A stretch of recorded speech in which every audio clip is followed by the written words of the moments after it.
របៀបដូរភាសាឲ្យបានលឿននៅក្នុងកុំព្យូទ័ររបស់យើងបាទដែលយើងប្រើប្រាស់ shortcut key បាទហើយតើតង shortcut key ហ្នឹងគឺយើងប្រើដៃឆ្វេងមកអ្នកទាំងគ្នាចុច Alt លេខជាប់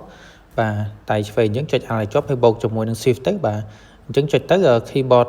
វីដេអូឲ្យបាទទាំងពីរភាសាវីដេអូទៅមកបាទនេះខ្ញុំបង្ហាញឲ្យឃើញអញ្ចឹងពេលអ្នកទាំងគ្នាចង់បានភាសាមួយណាយើង stop ត្រឹមភាសាមួយហ្នឹងទៅភាសាយើងមាន2អញ្ចឹងវាដូរទៅមកទៅ2ហ្នឹងទេបើសិនអ្នកទាំងគ្នាចង់ដឹងភាសាអ្នកទាំងគ្នាចូលកន្លែង setting មកបាទហើយចូលកន្លែង time and language ហ្នឹងបន្តមកទៀតបើសិនជាអ្នកទាំងគ្នាមើលចង់បានភាសាប្រហែលភាសា add តាមហ្នឹងទៅកុំព្យូទ័ររបស់យើងធម្មតាជាទូទៅយើងប្រើតែ2បាទភាសាខ្មែរយើងហើយនិងភាសាអង់គ្លេសបាទនេះមានតែ2ភាសាទេបើសិនអ្នកទាំងគ្នាចង់បានភាសាបន្ថែមចុច add language មក